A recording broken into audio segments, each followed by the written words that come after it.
ဖြူဖြူဖွေးအုပ်ရိုးလေးတစ်ခုမှထိုင်ကျုံရဲ့နဘေးတခါတော့ငါလွမ်းမှုသည်ရွှေမျိုးရိုးတိုင်းရဲ့တစ်ဖက်ဝင်လူနေ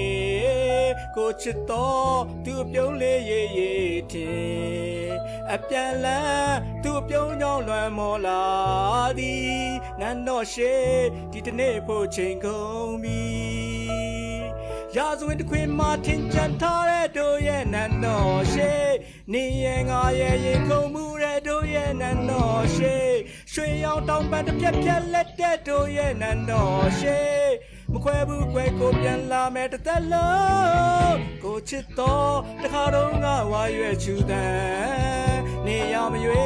ကိုကြားတိုင်းလွမ်းတာနေကိုရှိပိုင်းမျိုးလဲလဲရှမ်းတောင်နှံတွေပေါ်ညစဉ်တိုင်းမြင်ရတဲ့တော်မီလာတွေစာအုပ်များကြပြများပြည့်ရေမကုန်မီနန်းတော်ရှိတို့တွင်နဲ့စာစီမီရာဇဝင်တစ်ခွင်မှာထင်ကြံထားတဲ့တို့ရဲ့နန်းတော်ရှိနေရင်ငါရဲ့ရင်ခုန်မှုတဲ့တို့ရဲ့နန်းတော်ရှိရွှေရောင်တောင်ပန်တစ်ပြက်ပြက်လက်တဲ့တို့ရဲ့နန်းတော်ရှိ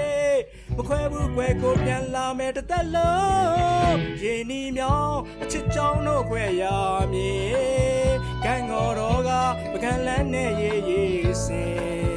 ကျင်နာချင်းချစ်ချင်းနဲ့ပန်းပန်းစင်တန်မြာဆက်ဆက်တကယ်မပြတ်တဲ့တို့ရဲ့မြေ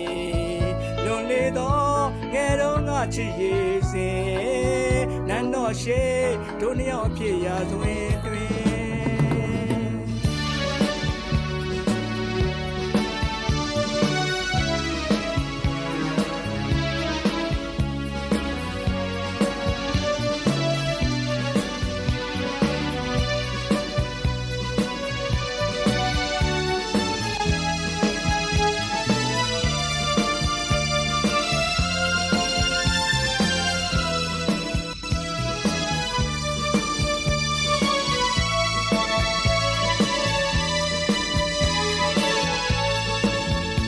ချစ်တော်တခါတော့ငါဝါရွယ်ချူတဲ့နေရမရွေကိုကြားတိုင်းလွမ်းတာနေ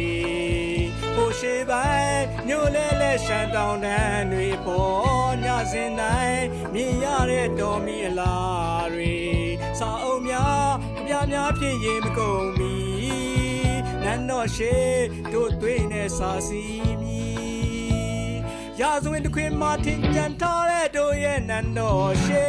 နေရင်ငါရဲ့ရင်ခုန်မှုတဲ့တို့ရဲ့နန်းတော်ရှိရွှေရောင်တောင်ပန်တစ်ဖြက်ဖြက်လက်တဲ့တို့ရဲ့နန်းတော်ရှိမခွဲဘူးကွယ်ကိုပြန်လာမယ်တစ်သက်လုံးရေနီမြောင်အချစ်ချောင်းတို့ခွဲရမည်ကံငေါ်တော်ကပကံလန်းနဲ့ရေးရေးစင်ကျင်နာချင်းချစ်ချင်းနဲ့ပန်းပန်းစင်တန်တရားဆက်ဆက်တကယ်မပြတ်တဲ့တို့ရဲ့မြေလွန်လေတော့ငယ်တော့ငါချစ်ရေးစင်နန်းတော်ရှိတို့နှစ်ယောက်အဖြစ်ရာဇဝင်တွင်